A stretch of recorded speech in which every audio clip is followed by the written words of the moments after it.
नमस्ते दोस्तों। आज हम बात करेंगे SBI PO के नोटिफिकेशन के बारे में। हम इसके बारे में एक शॉर्ट वीडियो में डिस्कस कर चुके हैं। अगर आपने वो शॉर्ट वीडियो नहीं देखी है तो आप लिंक डिस्क्रिप्शन में आप जाके चेक कर सकते हो। अभी हम SBI PO के एग्ज़ाम पैटर्न और उसके सिलेबस के बारे में डिस्कस करेंगे। देखिएगा ज़रा, अगर मैं एग्ज़ाम पैटर्न की बात करता हूँ तो एग्ज़ाम पैटर्न इसके आपके पास 3 फेज़ होते हैं। स्टार्टिंग में आपका प्रीलिम्स एग्ज़ाम होना है। अगर आप प्रीलिम्स एग्ज़ाम को क्वालिफाई करते हो फिर आपका मेंस एग्ज़ाम होना है। अगर आप मेंस एग्ज़ाम को क्वालिफाई करते हो फिर आपका इंटरव्यू या ग्रुप डिस्कशन होगा। और अगर आप इन दोनों को भी क्वालिफाई कर लेते हो तो आपको SBI PO की जॉब मिल जानी है। उससे पहले आपको पता होना चाहिए कि SBI जो ये प्री एग्ज़ाम होता है ना, इसका सिलेबस क्या रहने वाला होता है, क्या क्या सब्जेक्ट आते हैं। मेंस एग्ज़ाम का सिलेबस क्या रहने वाला होता है, क्या क्या सब्जेक्ट आते हैं, जा देखते हैं ज़रा। अगर मैं प्रीलिम्स एग्ज़ाम की बात करूँ अगर मैं प्रीलिम्स एग्ज़ाम की बात करूँ तो टोटल 100 क्वेश्चंस आपके आते हैं। 100 में से 40 क्वेश्चंस आपके इंग्लिश से आएंगे, 30 क्वेश्चंस आपके क्वांटिटेटिव एप्टीट्यूड मतलब कि मैथ से आएंगे और 30 क्वेश्चंस आपके रीजनिंग से आएंगे। हर एक क्वेश्चन 1 मार्क्स का होता है तो टोटल 100 मार्क्स का आपका पेपर होगा। अगर आप सही करते हो तो आपको 1 मार्क्स मिलेगा। अगर आप क्वेश्चन को गलत करते हो तो माइनस का 0.25 हो जाएगा, मतलब 0.25 मार्क्स डिडक्ट हो जाएंगे। इसके अलावा मैं बात करूँ अगर इसकी टाइम लिमिट की तो आपको टोटल 1 घंटे का टाइम मिलेगा। ये 100 क्वेश्चन अटेंड करने के लिए आपको 1 घंटे का टाइम मिलेगा, जिसमें से 20 मिनट स्टार्टिंग की आपको इंग्लिश के लिए मिलेगी, फिर अगली 20 मिनट आपको मैथ्स के लिए मिलेगी और अगले 20 मिनट आपको रीजनिंग के लिए मिलेगी। अगर मैं एग्ज़ाम के डिफ़िकल्टी लेवल की बात करूँ तो काफ़ी ईजी नहीं कह सकते, मॉडरेट नहीं कह सकते, मॉडरेट से ऊपर रहेगा, है ना। डिफ़िकल्ट और मॉडरेट के बीच में रहने वाला है आपका एग्ज़ाम। इसके अलावा थोड़ा सा मैं बात करूँ तो इसमें कोई भी सेक्शनल कट ऑफ नहीं होती। इसमें कोई भी सेक्शनल कट ऑफ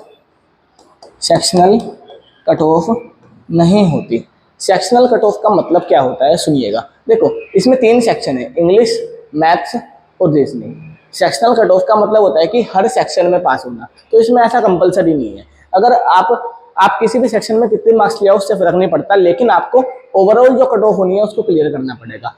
अगर आप प्रीलिम्स एग्जाम क्लियर करते हो तो फिर आपको मेंस एग्जाम में अपीयर होने का मौका मिलेगा। थोड़ा सा मेंस एग्जाम के पैटर्न के बारे में बात करूं तो इसमें आपके 4 सब्जेक्ट आने हैं। एक आएगा आपका रीजनिंग, जो अभी पढ़ चुके हैं, है ना, अभी बताया मैंने। एक आएगा DI। ये DI क्या होता है, इसको मैथ से समझो आप। ये भी क्या होती है, आपकी मैथ से ही होती है। एक आएगा general awareness, economy, banking knowledge. एक आएगी आपकी इंग्लिश लैंग्वेज। अगर मैं नंबर ऑफ क्वेश्चंस की बात करूं तो रीजनिंग से 40 क्वेश्चंस आने हैं और 60 मार्क्स के क्वेश्चन होंगे। 40 क्वेश्चन 60 मार्क्स के, यानी कि हर एक क्वेश्चन 1.5 मार्क्स का होगा। अगर मैं मैथ्स की बात करता हूं तो मैथ्स में 30 क्वेश्चन आएंगे और 60 मार्क्स हो गए उनके, मतलब हर एक क्वेश्चन 2 मार्क्स का होगा। यहीं पे मैं अगर जनरल अवेयरनेस या बैंकिंग अवेयरनेस की बात करता हूं तो आपको 60 क्वेश्चन देखने को मिलने हैं और 60 मार्क्स के ही हो गए, यानी कि हर एक क्वेश्चन 1 मार्क्स का होने वाला है। वहीं पे अगर मैं इंग्लिश लैंग्वेज की बात करूं तो इंग्लिश में आपके 40 क्वेश्चन आने वाले हैं और हर एक क्वेश्चन आधा आधा मार्क्स का होगा, मतलब टोटल 20 मार्क्स का होने वाला है। अगर आप थोड़ा गौर करो तो मेंस एग्जाम में इंग्लिश का जो क्या बोलते हैं, इंग्लिश का वेटेज कम है, लेकिन प्री में इंग्लिश का वेटेज ज़्यादा है। तो अगर आपको प्री निकालना है तो आपको इंग्लिश पे मेहनत करनी पड़ेगी, लेकिन अगर आपको मेंस निकालना है तो आपको GA, मैथ और रीजनिंग पे ज़्यादा मेहनत करनी पड़ेगी। थोड़ा सा आपको बताना चाहूँगा, ये टोटल 200 मार्क्स का आपका पेपर होने वाला है मेंस का, और 170 क्वेश्चन उसमें आने वाले हैं। हर एक सेक्शन के लिए आपको 50 मिनट्स रीजनिंग के लिए मिलनी है, 45 मिनट्स मैथ्स के लिए मिलनी है, 45 मिनट्स GA के लिए मिलनी है और 40 मिनट्स आपको इंग्लिश के लिए मिलनी है। इसके अलावा ये तो आपके ऑब्जेक्टिव टाइप हो गए, जो ये चारों थे ये आपके MCQs थे। मेंस के अंदर MCQ के अलावा डिस्क्रिप्टिव भी आता है, मतलब रिटर्न आता है आपका। अब रिटर्न में क्या आएगा, आपको ईमेल लिखना होगा, है ना। 30 मार्क्स के होने हैं, ये 3 टॉपिक आने हैं, है ना। हर एक टॉपिक 10 मार्क्स का होने वाला है। देखिएगा, ईमेल आने वाला है, 2 ऑप्शन होंगे आपके पास, उन 2 में से आपको किसी भी एक टॉपिक पे ईमेल लिखना होगा। इसके अलावा सिचुएशन आपको 2 सिचुएशन देगी, आपको किसी एक सिचुएशन को एनालाइज करना होगा। और इसके अलावा आपको या तो रिपोर्ट राइटिंग लिखनी पड़ेगी या फिर प्रीसिज राइटिंग लिखनी पड़ेगी। आपको दो ऑप्शन देंगे, उनमें से कोई भी एक। इस हिसाब से आपका 200 मार्क्स का तो एमसीक्यू होगा और 30 मार्क्स का आपका डिस्क्रिप्टिव होगा, 230 मार्क्स हो जाएंगे। लेकिन मेंस एग्जाम में सेक्शनल कट ऑफ होती है। आई रिपीट, मेंस एग्जाम में सेक्शनल कट ऑफ होती है। कट ऑफ आपकी दो टाइप की होती है, एक सेक्शनल और एक ओवरऑल। सेक्शनल कट ऑफ का मतलब है कि ये 4 सेक्शन है, इन चारों सेक्शन में आपको पास होना होगा। पास होने के बाद फिर जो ओवरऑल कट ऑफ बनेगी आपको उसमें भी पास होना होगा। अगर आप इन दोनों में पास होते हो तो आप एलिजिबल हो जाओगे इंटरव्यू के लिए, या जिसको आप ग्रुप डिस्कशन भी बोल सकते हैं। इंटरव्यू या ग्रुप डिस्कशन की अगर मैं बात करूं तो ये 20 मार्क्स का होता है। ये 20 मार्क्स का होता है और इंटरव्यू आपका 30 मार्क्स का होता है। ग्रुप एक्सरसाइज या डिस्कशन 20 मार्क्स, इंटरव्यू आपका 30 मार्क्स। तो जो टोटल मार्क्स बनेंगे ये बनेंगे 50। अगर आप इसमें भी क्वालिफाई हो जाते हो तो आप एसबीआई पीओ बन जाओगे। लेकिन अभी आपके दिमाग में क्वेश्चन चल रहा होगा कि सर हमको कितने मार्क्स लाने पड़ेंगे उनको प्री को क्वालिफाई करने के लिए, मेंस को क्वालिफाई करने के लिए। तो उसके लिए देखिएगा एसबीआई पीओ की प्रीवियस ईयर कट ऑफ के बारे में बात करते हैं।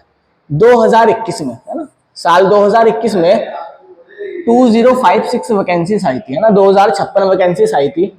और जो प्रीलिम्स का कट ऑफ थी, है ना, 100 में से गई थी 63। मेंस की जो कट ऑफ थी वो 250 में से गई थी 94.85। अगर मैं 2022 की बात करूं, ईयर 2022 में 1673 वैकेंसीज थी और प्रीलिम्स की जो कट ऑफ गई थी वो गई थी 59.50। वहीं पे मेंस की कट ऑफ गई थी 88.93। अगर 2023 की बात करूं यानी कि अगले साल, तो प्री की कट ऑफ अप्रोक्स 60, मेंस की कट ऑफ 70। 2024 की कट ऑफ आप चेक कर सकते हो और 2025 की कट ऑफ भी आप चेक कर सकते हो। तो आप देख सकते हो कि जो कट ऑफ है वो अराउंड 55 टू 67 तक रहने वाली है ना। वो डिपेंड करेगा कि आपकी कैटेगरी क्या है ना, कंपटीशन कितना हाई होने वाला है, या बैंक जो एग्जाम का लेवल है वो कम ज़्यादा है या हार्ड है या ईजी है। इस चीज़ पे कट ऑफ डिपेंड करती रहती है, तो वेरी होती रहती है। तो कट ऑफ से ज़्यादा इतना फर्क नहीं पड़ता। अगर मैं सिलेबस के बारे में बात करूं, है ना, अभी आप देख सकते हो हमको मेनली 4 सब्जेक्ट के सिलेबस देखने हैं। पहला आपका reasoning, maths, general awareness and English. पहले बात करता हूं मैं रीजनिंग के सिलेबस की। तो देखिएगा, अगर मैं रीजनिंग के सिलेबस की बात करूं तो रीजनिंग के सिलेबस को मैं 2 पार्ट में डिवाइड करता हूं। पहला पजल्स और एक आपका मिसलिनियस। पजल्स रीजनिंग आपकी 30 मार्क्स की आएगी, लेकिन उन 30 में से पजल्स का वेटेज कम से कम 18 से 25 तक होगा, है ना। पजल्स का वेटेज 18 से 25 तक होगा और बचा हुआ वेटेज मिसलिनियस का होगा। क्योंकि इसका वेटेज ज़्यादा है, इसका मतलब ये नहीं कि ये ईजी है, ये काफ़ी लेंथी टॉपिक है।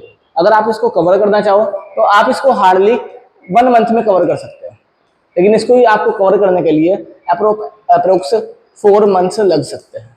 तो अगर उसका वेटेज ज़्यादा है तो ऑफकोर्स डिफिकल्टी भी उसकी ज़्यादा आने वाली है ना। पजल्स के बारे में बात करता हूँ और मिसलिनियस टॉपिक्स के बारे में बात करता हूँ।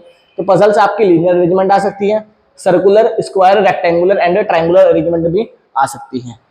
फ्लोर पजल्स भी आपकी आ सकती हैं, बॉक्स पजल आ सकती हैं, scheduling puzzles, tabular puzzles, designation based puzzles, sequencing, flat plus floor, है ना। ये तो काफ़ी हार्ड टॉपिक है ना, बट अच्छा है।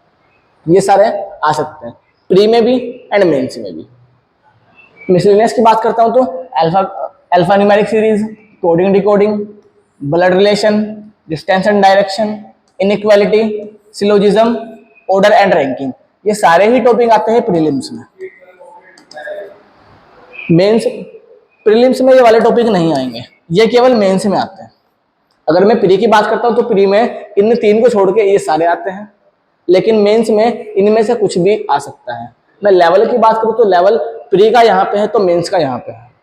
अगर प्री के लिए आपने 10% मेहनत की तो मेंस के लिए आपको 100% मेहनत करनी पड़ेगी। डिफिकल्टी लेवल 10 टाइम्स होने वाला है। अगर मैं मैथ्स के सिलेबस के बारे में बात करता हूँ, है ना, क्वांट बोल सकते हो आप इसको, मैथ्स भी बोल सकते हो। तो मैथ्स के सिलेबस को हम अगेन 3 पार्ट में डिवाइड करेंगे। पहला स्पीड मैथ्स, दूसरा अर्थमेटिक एंड तीसरा डीआई, जिसको आप डाटा इंटरप्रिटेशन भी बोलते हैं। स्पीड मैथ्स के अगर मैं बात करता हूँ तो इसमें आपका सिंप्लीफिकेशन आने वाला है, जो कि बेसिकली बोर्ड मास एंड वैदिक मैथ्स पे चलता है। अप्रोक्सीमेशन अगेन सेम है। सीरीज आने वाली है दो टाइप की, एक रोंग नंबर सीरीज और एक मिसिंग नंबर सीरीज, और आपके क्वाड्रेटिक इक्वेशन भी इसमें आने वाली है। इनका वेटेज की मैं बात करूँ तो 5 मार्क्स है ना, 3 to 5 मार्क्स के सिंप्लीफिकेशन के क्वेश्चंस आ जाते हैं कभी कभी। अर्थमेटिक की बात करता हूँ तो अर्थमेटिक में आपको ratios, percentage, profit and loss, SICI, average, age, mixture and alligation, time and work, speed time distance, partnership, और किसी किसी एग्जाम में देखा गया है कि प्रोबेबिलिटी, परम्यूटेशन कॉम्बिनेशन है ना, ये वैसे काफी रेयर चांसेस होते हैं कि आए, ऐसे जल्दी से आते नहीं है। Boat and steam, pipe and system, mensuration, ये सारे चैप्टर है ना। अगर आप इन चैप्टर के नाम ध्यान से देखो तो ये चैप्टर आप पढ़ चुके हो कभी 6th क्लास में, 7th, 8th या 9th क्लास में, है ना। ये एकेडमिक सब्जेक्ट के ऊपर बेस होता है। अगर मैं डीआई की बात करता हूँ, डाटा इंटरप्रिटेशन, तो इसमें आपको टेबुलर फॉर्म की डीआई, टेबुलर का मतलब कि टेबल की फॉर्म में, लाइन ग्राफ आपको मिल सकता है, बार ग्राफ मिल सकता है, पाई चार्ट मिल सकता है, कैसलेट, कैसलेट का मतलब क्या होता है, आपको एक पजल टाइप देंगे, आपको कंडीशन देंगे, उसके उस बेस बना सकते हो। मिक्स ग्राफ दे सकते हैं, मिक्स ग्राफ का मतलब कि लाइन ग्राफ भी है, उसके अंदर बार ग्राफ भी है ना, अलग अलग कंडीशन में। पाई चार्ट है टेबुलर फॉर्म में अलग अलग, और बाकी मिसिंग डीआई भी आ सकती है। ये सिलेबस है आपका क्वांट का। प्री के अंदर लगभग ऑलमोस्ट हम इनका वेटेज ज्यादा प्रिडिक्ट नहीं कर सकते, कभी यहाँ से ज्यादा हो सकता है, कभी यहाँ से ज्यादा हो सकता है, तो कभी यहाँ से ज्यादा हो सकता है। लेकिन अगर हम मेंस एग्जाम की बात करते हैं तो मेंस में DI most most most most important topic है, बिना इसके आप मेंस नहीं निकाल पाओगे। वहीं पे अगर मैं इंग्लिश के सिलेबस की बात करता हूँ तो देन आपने वोकैबुलरी आपको आनी चाहिए, vocabulary in the sense सिनोनियम, antonym, idioms and phrases and phrasal verbs, है ना, ये आपको आने चाहिए। ग्रामर की बात करता हूं तो parts of speech, noun, pronoun, adjective, verb, adverb, preposition, conjunction, article, tense, subject, verb, agreement etcetera, ना, ये सब ग्रामर के टॉपिक आपको आने चाहिए। अगर मैं रीडिंग की बात करूं तो रीडिंग सेक्शन से आपके पास पैसेज आता है ना, इन्फेरेंस बेस्ड क्वेश्चंस आते हैं, parajumble, sentence rearrangement, cloze test, ये सारे आपके आ सकते हैं। इंग्लिश के बाद जो आपका अगला सब्जेक्ट है दैट इज जीए, बीए, सी, है ना। जीए का मतलब जनरल अवेयरनेस, बीए का मतलब बैंकिंग अवेयरनेस, सीए का मतलब करंट अफेयर्स। इनमें जो सबसे इंपॉर्टेंट है वो है current affairs, most most most important. Last 6 to 7 months, last 6 या 7 महीने में जो भी इंपॉर्टेंट करंट अफेयर्स है वो आपको पता होना चाहिए। अगर ये 60 मार्क्स का है तो 60 में से आप करंट अफेयर्स को एक्सेप्ट कर सकते हो लगभग लगभग 30 से 45 मार्क्स के बीच में करंट अफेयर्स आने वाले, ज्यादा भी हो सकते हैं बट ऑन एवरेज इतना देखा गया है। इसके अलावा आपको इंपोर्टेंट नेशनल फाइनेंशियल इंस्टीट्यूशन को पढ़ना पड़ेगा, जैसे RBI, SEBI, IRDA, FSDC etcetera, international organisation like IMF, World Bank, ADB, UN etcetera. इसके अलावा इकोनॉमिक टर्मिनोलॉजीज आपको पढ़नी पड़ेगी, बैंकिंग टर्म आप लोगों ने पढ़नी पड़ेगी, कुछ इंपोर्टेंट गवर्नमेंट स्कीम्स वगैरह पढ़नी पड़ेगी। इसके अलावा national and international issues of 6 month, हाँ वही करंट अफेयर्स की बात करें, ठीक है। इंडियन फाइनेंशियल सिस्टम के बारे में आपको पढ़ना पड़ेगा, हिस्ट्री क्या रह चुकी है बैंकिंग सिस्टम की उसके बारे में आपको पढ़ना पड़ेगा, and recent credit and monetary policies के बारे में भी आपको पढ़ना पड़ेगा। इनके अलावा आपको थोड़ा बहुत स्टैटिक जीके भी पढ़ना होगा। Static GK in the sense important books के बारे में, इंपोर्टेंट डेट्स के बारे में, अवार्ड्स, है ना, इंपोर्टेंट अवार्ड्स वगैरह इनके बारे में, रामसर साइट्स एटसेट्रा। कुछ स्टैटिक पार्ट भी आप लोगों को पता होना चाहिए। अगर आप ये सब कवर कर लेते हो तो आप केवल एसबीआई पीओ के लिए नहीं, जितने भी आपके बैंकिंग के एग्जाम आएंगे, चाहे वो आपका एसबीआई पीओ हो, चाहे एसबीआई क्लर्क हो, चाहे आईबीपीएस पीओ, चाहे IBPS clerk, RRB PO, RRB clerk, NABARD, RBI assistant, RBI attendant, LIC, जितने भी आपके सारे एग्जाम हैं उन सबका सिलेबस सेम है। अगर आप ये सिलेबस कवर करते हो तो आप हर एक एग्जाम के लिए एलिजिबल हो। एक साल में बैंकिंग के कम से कम 10 से 12 एग्जाम आते हैं। अगर आप एक साल अच्छे से मेहनत करो तो आप इन 10 से 12 एग्जाम के लिए एलिजिबल हो जाओगे। आई होप वीडियो आपको इन्फॉर्मेटिव लगी हो। तब तक हम मिलेंगे नेक्स्ट वीडियो में। इतना आप कमेंट में बताओ कि आप सबसे पहले किस सब्जेक्ट को टारगेट करोगे। वैसे आपको बताना चाहूँगा, हम जल्दी सोच रहे हैं कि रीजनिंग का एक बैच लेके आया यूट्यूब पे, हम डेली फिर रीजनिंग की वीडियोस अपलोड करेंगे ऑफ पजल्स, है ना। पजल इंपॉर्टेंट टॉपिक है तो पजल से स्टार्ट करेंगे। बाकी तब तक के लिए हंसते रहे, मुस्कुराते रहे, and most important enjoy your time. Thank you.